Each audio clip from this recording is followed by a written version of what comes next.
जो तो बढ़ते हैं फोर्थ पॉइंट की तरफ। Management is a continuous process. Management is a continuous process का मतलब मैनेजमेंट ए वन टाइम एक्टिविटी नहीं है, इसको हमें बार बार करना होता है। आपको क्या लगता है क्लास ट्वेल्थ में भी आपने मैनेजमेंट किया तो क्या उसके बाद आप फारिग हो जाओगे, आप फ्री हो जाओगे, आपको लाइफ टाइम कोई मैनेजमेंट नहीं करना पड़ेगा? ऐसा नहीं है। अब आपको इससे काफ़ी अच्छे खासे मैनेजमेंट सीखने पड़ेंगे। क्लास ट्वेल्थ में कुछ भी मैनेजमेंट नहीं किया आपने एज़ कम्पेयर टू अभी आपको जो जो करना है। क्लास ट्वेल्थ के बाद अब आपको कहाँ जाना होगा ये सारे मिलकर डिसाइड करोगे आप, है ना। आपके मार्क्स पर डिपेंड करेगा, आप किस चीज़ को ऑप्ट करना चाहते हो उस चीज़ पर डिपेंड करेगा, आपकी फाइनेंशियल पोजीशन पर डिपेंड करेगा। तो उसके बाद आपको दोबारा से मैनेजमेंट करना होगा कि क्लास ट्वेल्थ के बाद आपकी क्या प्लानिंग है। Are you getting my point? उसके बाद जॉब के लिए मैनेजमेंट करना होगा आपको, उसके बाद बीवी बच्चों के लिए मैनेजमेंट करना होगा, है ना। तो management is a ongoing process यार, ये through out the life time चलता है। तो ऐसी कंपनीज में, किसी भी ऑर्गेनाइजेशन में कभी भी मैनेजमेंट एक टाइम नहीं होता। It is a ongoing process, बार बार चलने वाली एक्टिविटी है। पढ़ते हैं बुक में लिखा है the process of management is a series of continuous composite but separate functions. वो सेपरेट फंक्शंस क्या क्या है अभी आपको डीपली समझ में आएंगे इसके बाद नेक्स्ट टॉपिक में। प्लानिंग, ऑर्गेनाइजिंग, स्टाफिंग, डायरेक्टिंग और कंट्रोलिंग। अभी यहाँ पर ज़्यादा दिमाग मत लगाना, ये चीज़ें आपको भी समझ में आनी शुरू हो जाएंगी। These function are simultaneously performed by all the managers all the time. Fine.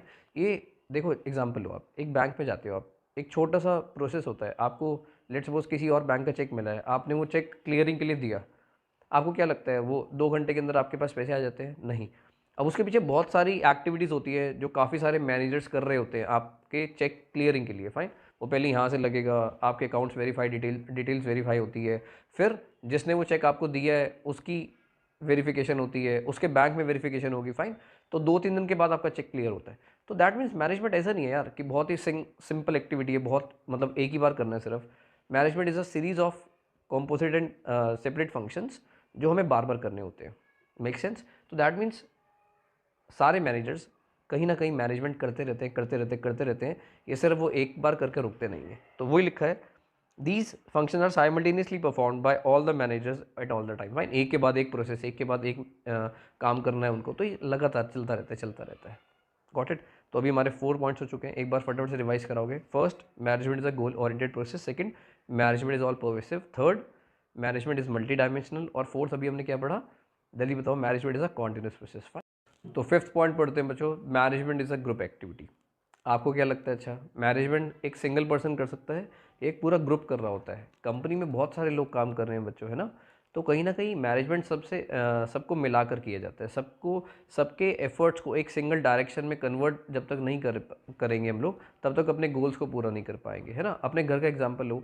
आपके घर में अगर आपकी ट्वेल्थ है तो आपके लिए बहुत सारी मैनेजमेंट हो रही होती है, नहीं क्या? फादर आपका ध्यान रखते हैं कि आपको जब फीस देनी है ट्यूशन की तो वो आपको अवेलेबल कराते हैं, है ना।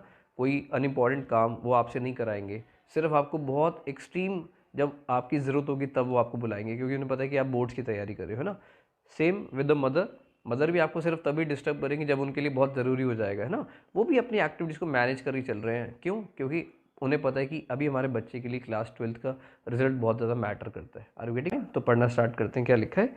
N organisation is a collection of diverse individual. एक ऑर्गेनाइजेशन में बहुत सारे लोग काम कर रहे होते हैं विद डिफरेंट नीड्स, है ना। उनकी ज़रूरतें अलग अलग होती है। देखो, हर किसी एम्प्लॉय का उस ऑर्गेनाइजेशन को ज्वाइन करने का पर्पज़ अलग ही है। कोई पैसे के लिए आ रहा है वहाँ पर, है ना। कोई कुछ सीखने के लिए आ रहा है, हो सकता है उसने अपना स्टार्टअप करना हो। कोई हो सकता है आशिकी के लिए आ रहा हो कि उसकी गर्लफ्रेंड उसी कंपनी में जॉब कर रही हो, ना। हर किसी का एक अलग टारगेट हो सकता है ना। तो कहीं ना कहीं लेकिन इस चीज़ को अगर हम साइड में करें कि उनका पर्सनल टारगेट क्या है, फिर भी वो मिलजुल कर एक ही डायरेक्शन के लिए काम करते हैं, एक ही डायरेक्शन में काम करते हैं ताकि कंपनी का गोल पूरा हो पाए। Isn't it? पढ़े। इसके बाद लिखा है every member of the group has a different purpose for joining the organisation, जो बात मैं आपको बता रहा था। But as members of the organisation they work towards fulfilling the common organisational goal, है ना। उनकी पर्सनल रिक्वायरमेंट को साइड में रखते हुए वो कंपनी में जब आते तो कंपनी के लिए काम करते ताकि कंपनी का कॉमन गोल अचीव हो पाए। इसके बाद बोलते this requires team work and coordination of individual effort in common direction. Obviously बात, इसके लिए टीम वर्क चाहिए होता है उनको, और वो एक ही डायरेक्शन में काम करते हैं कंपनी के गोल के लिए। फाइन। अगर कंपनी का गोल पूरा होगा तो उनको पैसे अच्छे मिलेंगे, तो उनके पर्सनल गोल्स भी पूरे हो पाएंगे। फाइन। इसके बाद नेक्स्ट पॉइंट पर आते हैं, 6 point, management is a dynamic function. Dynamic किसको बोलते हो आप? डायनेमिक मतलब जो चेंजेस को अडॉप्ट करता है ना। तो अच्छी मैनेजमेंट हमेशा वही होती है, अच्छी कंपनी हमेशा वही होती है जो चेंजेस को फटाफट से अडॉप्ट करती है। देखो, आपका बिजनेस या कोई भी एक कंपनी को बहुत सारे फैक्टर्स है जो इफेक्ट कर रहे होते हैं कहीं ना कहीं। टेक्नोलॉजिकल फैक्टर्स हो सकता है, आपकी जिस टेक्नोलॉजी में आप डील करते हो सकता है उससे सस्ती टेक्नोलॉजी आ रही हो, वो कल ही लॉन्च हो जाए और आपका जो कस्टमर्स है वो वहाँ पर शिफ्ट हो जाए, इज़न्ट इट? तो आपको भी हमेशा खतरा बना रहता है। पॉलिटिकल फैक्टर्स बहुत सारे हमारी कंट्री में, हो सकता है एक स्टेट में पॉलिटिकल पार्टी चेंज हुई और उसने रूल्स बदल दिए जो हमारे लिए फेवरेबल नहीं थे। Are you getting my point? तो हर ऑर्गेनाइजेशन बहुत सारे फैक्टर से घिरी हुई है यार। तो अगर हम लोग अपने आप को चेंज नहीं करेंगे टाइम के साथ साथ तो हम लोग पीछे रह जाएंगे। इसका सबसे अच्छा एग्जांपल मैं आपको देता हूँ। एक मोबाइल की कंपनी थी, आपको याद होगा, हम सब ने अपना बचपन उस पर बिताया, नोकिया। नोकिया ने क्या गलती करी? वो बहुत अच्छा चल रही थी लेकिन उसने अपने आप को टाइम के साथ अपडेट नहीं करा। जब वो अपने आप को टाइम के साथ अपडेट नहीं कर पाई तो इसीलिए फिर लोगों ने उसको नो किया। तो लोगों ने अब उसको ख़रीदना बंद कर दिया क्योंकि सैमसंग एक कॉम्पिटिटिव एज लेकर आया वहाँ पर टच स्क्रीन फ़ोन्स के साथ, क्योंकि उस टाइम लोगों को टच स्क्रीन फ़ोन्स चाहिए थे, कहीं ना कहीं उसका फैशन आ रहा था। तो सैमसंग ने फर्स्ट मूवर एडवांटेज लिया, टच स्क्रीन फ़ोन लॉन्च करे। आज देखो सैमसंग कहाँ से कहाँ पहुँच गया, गैलेक्सी फ़ोन उसने लॉन्च किया था उस टाइम पर, और नोकिया अभी भी पुराने कॉन्सेप्ट से काम कर रहा था, इसलिए क्योंकि वो डायनेमिक नहीं था तो आज वो बहुत ज़्यादा पीछे रह गया सैमसंग से। सैमसंग आज बहुत प्रॉफिट कमा रही है, नोकिया उसके आगे कहीं भी स्टैंड नहीं करता। रीज़न, सैमसंग डायनेमिक निकली और नोकिया नहीं। Got it? पढ़ना शुरू करें। एनसीईआरटी में क्या लिखा है? Management is a dynamic function and has to adapt itself to the changing environment. Fine. An organisation interact with external environment. External environment मतलब वही जो मैं आपको बता रहा था, बहुत सारे फैक्टर से जुड़ा हुआ है आपका business, which consist of various social, बहुत सारे सोशल फैक्टर्स भी होते हैं। देखो जैसे आप जिस सोसाइटी के बीच में रहते हो उनके कस्टम्स क्या है, उनके ट्रेडिशंस क्या है। आप अगर हिंदू डोमिनेटेड एरियाज़ में रहते हो तो वहाँ पर दिवाली की बहुत ज़्यादा इंपॉर्टेंस होगी, है ना? तो दिवाली के अकॉर्डिंग आपको अपने पास स्टॉक रखना चाहिए, कुछ नए ऑफर्स लॉन्च करने चाहिए, क्योंकि उस टाइम पर वो लोग बहुत ज़्यादा पैसा खर्च करते हैं हिंदू लोग। Are you getting my point? ऐसे ही डिपेंड करता है कि आप किस सोसाइटी को कैटर कर रहे हो, तो उसका पूरा ध्यान रखना चाहिए आपको। कोई भी ऐसा काम नहीं करना चाहिए जो उसके फेवर में ना हो। इकॉनमिक, यहाँ पर वेले लोग बहुत हैं इंडिया में, तो वो लोग फटाफट से आपके अगेंस्ट वीडियोस बनाना शुरू हो जाते हैं, आपके अगेंस्ट कमेंट्स डालना शुरू हो जाते हैं, तो एकदम से आपका ब्रांड गिर भी सकता है। इसके बाद economic and political factors. Economic factors जैसे कि डीमोनेटाइजेशन हुआ, जीएसटी आया, ये सारे इकोनॉमिक फैक्टर्स हैं ना। तो इन चीज़ों को भी देखते हुए हम लोगों को अपने बिजनेस में चेंजेस अडॉप्ट करने पड़ते हैं। जब डीमोनेटाइजेशन आया था तो क्योंकि बड़ी बड़ी करेंसीज़ की शॉर्टेज हो गई थी, तो काफ़ी सारे जो बिज़नेस हैं उन्होंने ऑनलाइन पेमेंट्स लेनी शुरू करी थी। तब से पेटीएम, गूगल पे वगैरह ज़्यादा चलना शुरू हो गया था। Are you getting? तो और कोरोना के बाद तो बहुत ज़्यादा बढ़ने गया।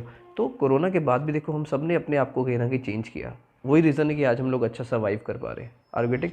तो जो कोरोना के साथ चेंज नहीं हुआ, जो चेंजेस आए, जो ऑनलाइन अडॉप्ट नहीं कर पाए अपने आप को, टीचर्स के एग्जाम्पल ले लो आप, तो वो आज अच्छा प्रॉफिट नहीं अर्न कर रहे हैं। ऑन दी अदर हैंड जिन टीचर्स ने अपने आप को ऑनलाइन अच्छा एडजस्ट कर लिया, आज उनकी अर्निंग्स अच्छी भी हो गई।